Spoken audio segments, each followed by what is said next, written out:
తెలంగాణ ఎందుకు అడిగినాం? నీళ్ల కోసం అడిగినాం. అవును, ఆ రోజు జరిగిన ఉద్యమమే నీళ్లు నిధులు నియామకాలు అనే దానితో కదా. నియామకాలలో నీళ్లే ప్రాధాన్యత.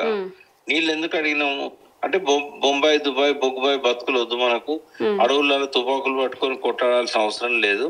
మనకు నీళ్లు వచ్చినట్టయితే పంటలు పండించుకుందాం.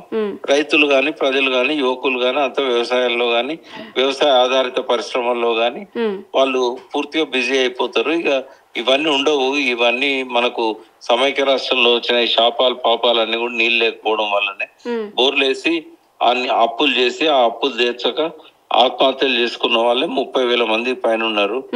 ఈ గోసలు పోవడాలంటే నీళ్లే పరిష్కారం అని చెప్పి కేసీఆర్ గారు చేస్తే ఇవాళ ఏదో తాత్కాలికంగా వచ్చే 4 రూపాయల కోసం వీళ్ళు ఇసుక మాఫియా రేవంత్ రెడ్డి అండ చూసుకొని ఎమ్మెల్యేలు అండ చూసుకొని రెచ్చిపోయి ఇవన్నీ పేలుస్తా ఉంది. కేసీఆర్ గారు అతి కష్టం మీద 1800 చెక్ డ్యాములు డిజైన్ చేసి అందుకెళ్ళి 1100 చెక్ డ్యాములు కట్టారు.